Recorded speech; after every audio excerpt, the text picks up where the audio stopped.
3 oras na hindi ka olats. Alas 3 na!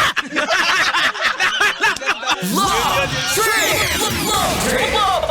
Love Trip! Mula alas 3 hanggang alas 6 ng gabi. Oh yeah! Sa 90.7 Love Radio. Love Trip! Kasama ang inyong muy delisyosang ka-love team. Mara's Tony!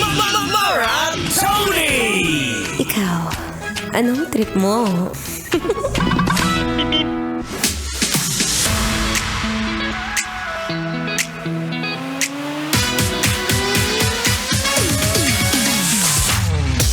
Tandaan, hindi porket hindi ka ligawen ay ibig sabihin ay tsaka ka na.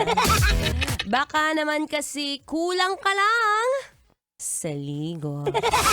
Ay oo no, mahirap tumabi sa mga taong medyo may syutok.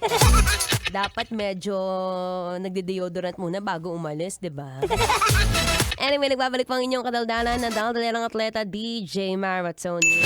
At kanina nga nabanggit ko, sa panahon kung saan kaliwat kanan ng problema, oil price hike, tapos na-realize mo ang sarap pala ng Dubai Chewy Cookie, na feeling mo napakamahal, overpriced ang isang piraso. Magkano isa? 200? Ang liit-liit, parang mochi. Loko-loko. Pero in fairness, masarap naman. Ayan, so minsan nahihirapan tayong mag-navigate.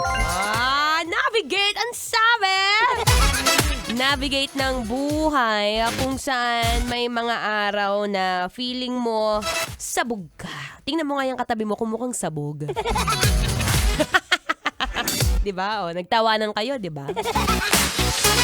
Anyway, para hindi masyadong sabog, alam mo, sa panahon ngayon, dapat trip mong matulog. Diba? Yan lang naman ang pinakamurang paraan para makaiwas ka sa mga problemang kaliwat kanan. So, minsan, sabing araw nila, kapag karaw kulang ka sa tulog, sa bukod sa pagiging sabog mo, syempre, meron din yung mga consequence. Diba? Alam mo, ako nga, kwento ko lang. Minsan talaga nahihirapan akong Anong problema sa akin friendly naman akong tao. Kaya lang kasi minsan nahihirapan akong sumama sa tropa ko, lalo na nung high school. Kasi gusto nila, niyayaya nila ako sa gabi mag-inuman. Gets ko naman, I love my friends. Kaya lang, wala kasi ako sa wisyo na pumarty-party pa sa gabi. Tapos, ang problema pa nun alam nyo, pag ako nasa inuman, hindi ako yung malakas sa uminom. Ako yung malakas sa tawanan. Ako yung gagawin nilang clown. Kaya, shoutout to sa mga kaibigan ko nung high school, no? Dapat pala ngayon sinisingil ko na kayo. Pero the point here is, never po akong nakasama sa mga inuman paggabi kasi nga masyado nang late. And I always prioritize sleep. Pinarioritize ang tulog pero nawalan ng kaibigan. Ganun talaga. Kailangan meron siyang trade-off. Pero at least, di ba ngayon, sorry, makita mo yung mukha ko. Mukha naman siyang fresh. Basta naalagaan ng gusto. Konting kuskus. Pero kung ikaw, medyo nag-aalinlangan at nag-iisip kung paano nga ba makakabawi. Diyos ko, kahit man lang dyan sa tulog, makabawi ka.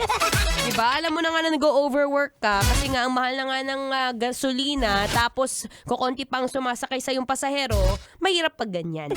So ito, sabi nga nila, kapag ka nga raw kulang ka sa tulog, ano nga ba ang consequence niyan?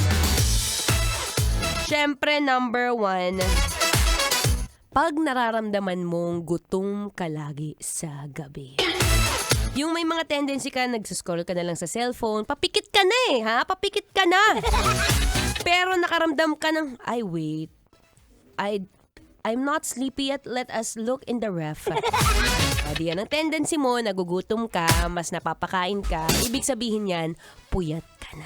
Diba? Kung may nakikita kang ka-classmate mo, katrabaho mo, nangumangat na pa, alas 2 na ng madaling araw, confirm. Siyempre, number 2, bumabagal ang metabolism. Ano nga bang metabolism? Ang pag-earnabi. Oo, yan yung mga tipong kahit anong upo mo sa upuan, dyan sa trono, di talaga siya lumalabas. Ni hindi mo mawari, ang dami mong kinain pero ayaw niyang lumabas. Sabi nga raw, kapag kaganyan, syempre, Mas ano, be? Kulang ka sa tubig. Diba? Alam mo, sa panahon ngayon, dapat habang gumigising ka dyan at habang buhay ka pa, inom ka lang din ng tubig, no? Para masuplayan ang iyong kakulangan. Anyway, ako'y magbabalik maya-maya lamang ha. O, idlip ka muna, pero wag habang bumabiyahe, B. Delikado ah. Anyway, here's another Feel Good music ngayong Feel Good Thursday. Dito pa rin sa 90.7 Love Radio. Kailangan ba bang i-memorize yan? Basic. Metro's #1 Love Radio. Basic!